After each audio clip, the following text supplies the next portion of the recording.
ನೀರಿನ ಪರಿಸ್ಥಿತಿಯ ಬಗ್ಗೆ ಕಳೆದ ವಾರನೇ ನಾವು ಮೀಟಿಂಗನ್ನು ಮಾಡಿ ಎಲ್ಲ ರೀತಿಯ ಮುನ್ನೆಚ್ಚರಿಕೆಗಳನ್ನು ತೆಗೆದುಕೊಳ್ಳೋಕೆ ಹೇಳಿದ್ದೀವಿ.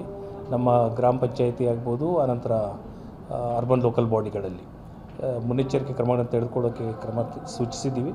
ಕಳೆದ ವರ್ಷ ಏನಾಗಿತ್ತು, ನಮ್ಮಲ್ಲಿ ಮಳೆ ಸ್ವಲ್ಪ ಡಿಸೆಂಬರಲ್ಲಿ ಮಳೆ ಆಗಿದ್ದರಿಂದ ಸ್ವಲ್ಪ ಯಾವುದೇ ರೀತಿ ನೀರಿನ ಕೊರತೆ ಉಂಟಾಗಿರಲಿಲ್ಲ. ಬಟ್ ಈ ಬಾರಿ ಡಿಸೆಂಬರಲ್ಲಿ ಸ್ವಲ್ಪ ಮಳೆ ಆಗದೇ ಇರೋದ್ರಿಂದ ವಿ ಆರ್ ಆ್ಯಂಟಿಸಿಪೇಟಿಂಗ್. ಬಟ್ ಸದ್ಯಕ್ಕೆ ಒಂದು 1.5 ತಿಂಗಳು 2 ತಿಂಗಳವರೆಗಂತೂ ಎಲ್ಲೂ ಕೂಡ ನೀರಿನ ಸಮಸ್ಯೆ ಇಲ್ಲ.